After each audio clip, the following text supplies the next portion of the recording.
mereka nyaman gitu. Mereka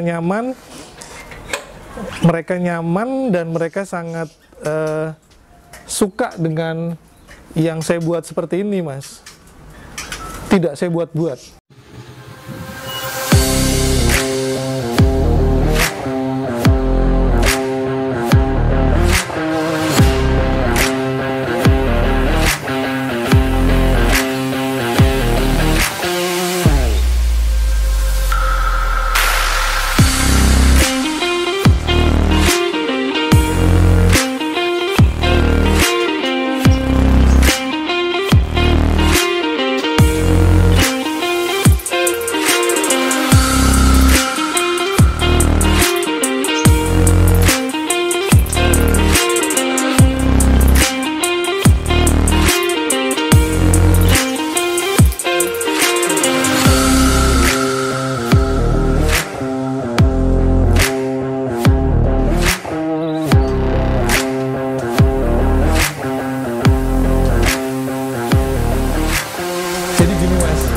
Ini memang saya tinggal di perumahan ya, perumahan yang dengan sistem klaster, yaitu perumahan yang tidak boleh dipagar atau tanpa pagar.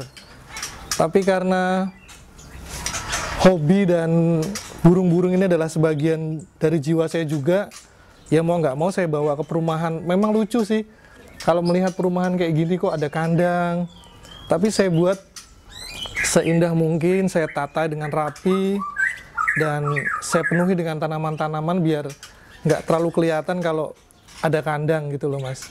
Tapi mau nggak mau ini tetap harus saya buat kandang seperti ini biar jiwa saya tetap utuh gitu loh, Mas. Kalau hobinya sih burung apa sih, Mas? Oke, kalau kita ngomong soal hobi burung pertama kali, justru jatuh cinta saya pertama kali itu pada kenari sebenarnya, Mas. Kenari? Iya, kenari. Lalu ketika saya sudah mulai bermain kenari, ini saya dikenalkan sama kakak kandung saya. Kebetulan kakak kandung saya itu juga pemain burung yang sudah cukup kondang, namanya di Bekasi sana. Itu saya nggak perlu sebut nama kakak saya. Kakak saya mengenalkan saya itu pertama kali burung kacer poci, Mas. Iya, kacer poci. Lalu saya coba rawat, dan itu burung kok bunyi terus di rumah. Lalu saya bilang sama kakak saya, ini burung kok semakin lama kok semakin karakternya semakin kelihatan, fighter, dan variasi suaranya itu lagunya kok bagus-bagus. Terus kakak saya menyarankan, ya coba kalau memang itu bagus, bawa ke gantangan, ikutin lomba. Iya, gitu. Itu kenangan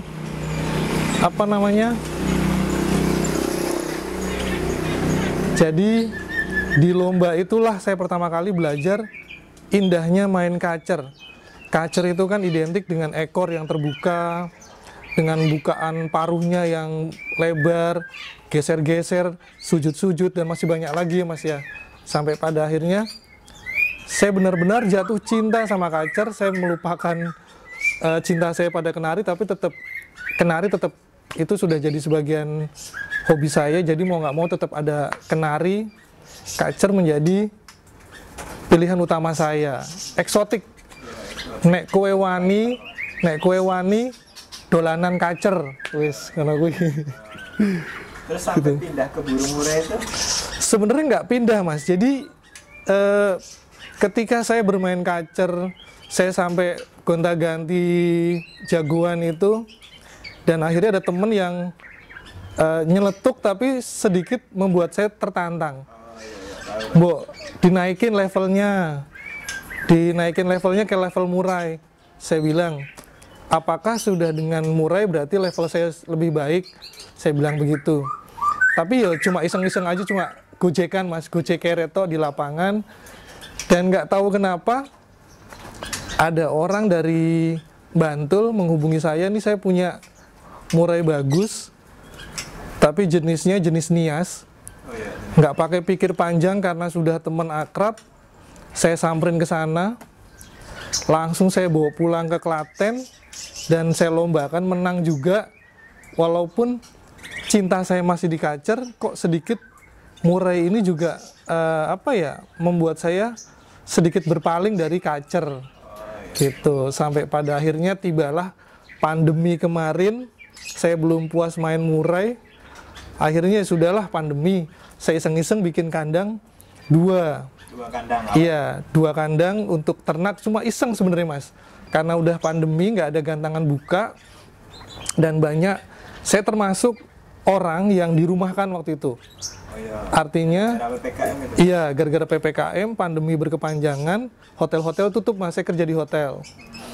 Dan akhirnya kita dirumahkan, tapi biar hobi saya tetap jalan, biar saya masih bisa menikmati, saya bangunlah 2 kandang ternak pertama kali di belakang itu, Mas.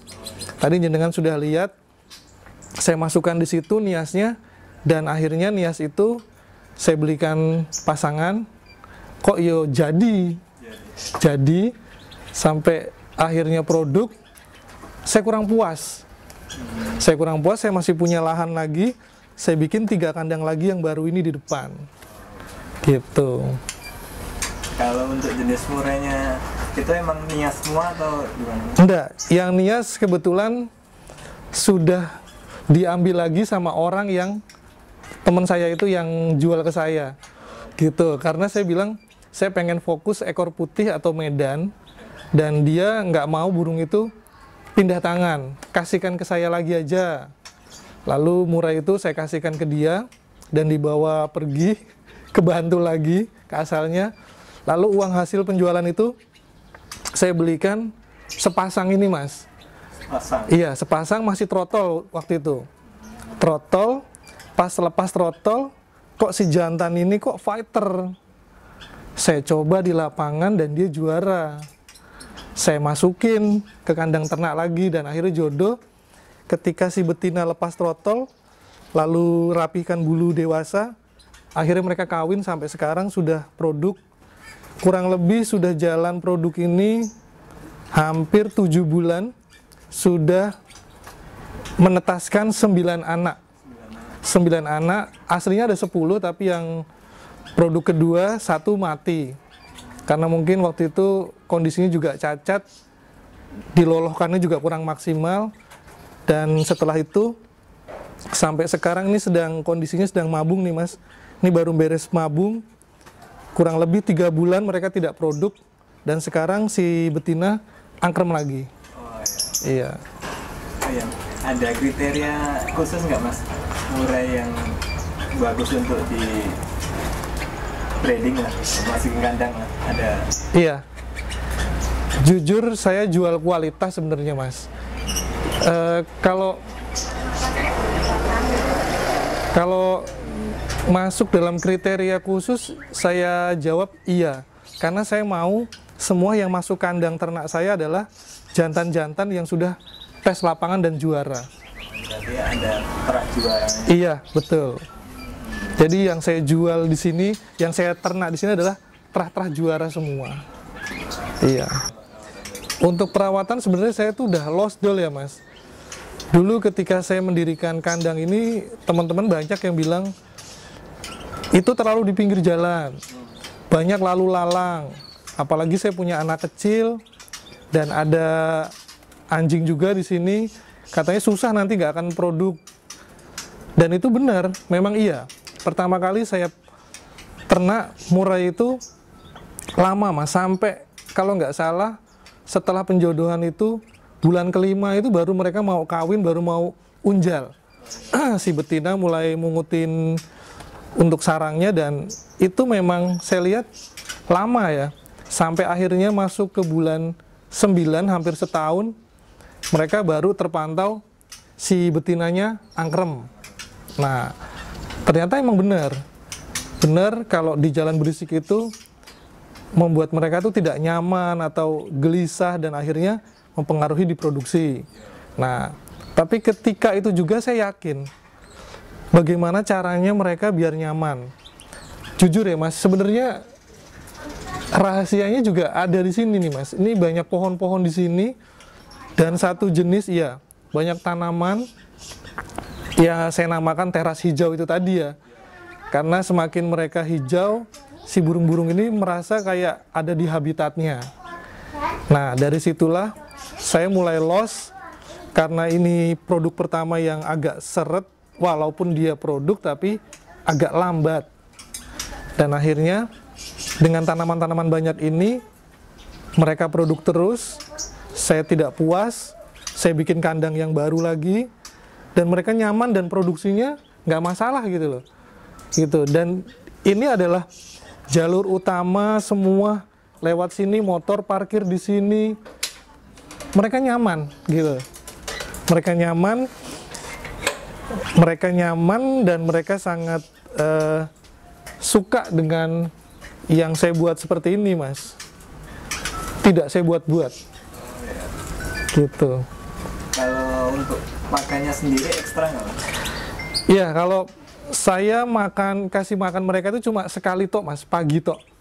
Pagi saya kasih jangkrik, saya kasih ulet Hongkong, saya kasih ulet Jerman, saya kasih ulet balap juga. Sebenarnya sudah mewah, tapi semua dengan takaran porsi yang tidak terlalu berlebihan gitu. Jadi karakter mereka ini makannya beda-beda, Mas. Ada yang saya kasih banyak, ada yang saya kasih pas, ada yang saya kasih kurang, gitu aja. Sebenarnya karakter semua ini beda-beda mereka.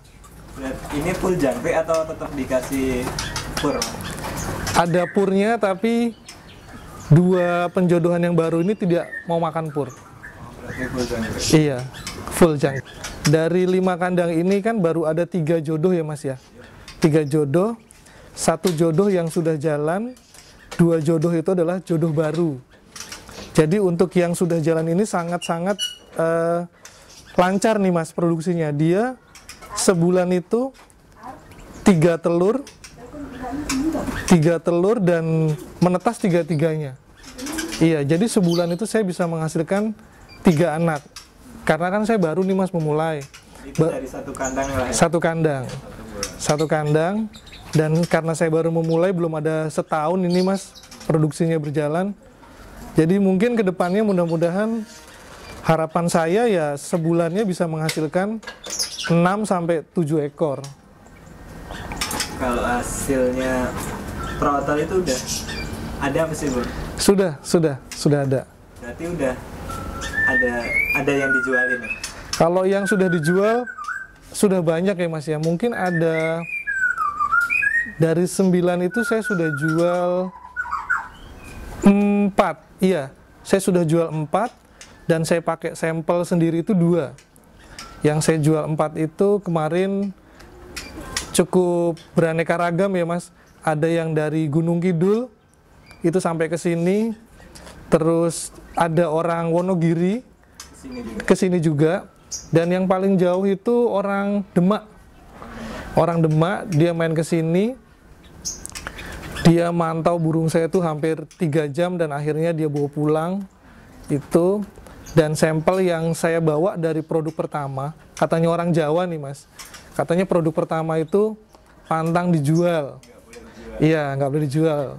Jadi saya pakai sampel sendiri dan kemarin sudah mengantongi 4 kali gantang, 3 kali juara.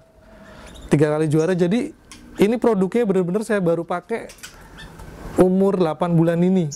Umur 8 bulan, lepas throttle, punya materi bagus, fighter, dan dia 4 kali gantang, 3 kali juara. Juara 7, juara 4, juara 3. Gitu. Kalau ini, Mas, ini ya cuma sekedar hobi atau buat investasi? Ini saya bingung ini jawabnya ini. Kalau awalnya memang ini hobi saya. Saya di burung lah. Iya. Tapi kalau memang hobi ini bisa menghasilkan, kenapa enggak bisa saya jadikan menjadi penghasilan juga. Walaupun saya masih kerja di sebuah instansi, tetap kalau ini menghasilkan, kenapa tidak? Siapa tahu malah ini bisa menjadi penghasilan di masa pensiun saya nanti gitu. Ayo, Mas, untuk yang terakhir lah. Iya. Ini kan ada tips nggak, Mas, buat pemula nih yang ragu-ragu karena punya lahan kecil lah, pengen ternak murah itu, ada tipsnya nggak? Iya, ada, Mas. Ini sangat penting ya. Artinya mendengar masukan dari orang itu penting. Tapi lebih penting lagi, kita mencoba dulu.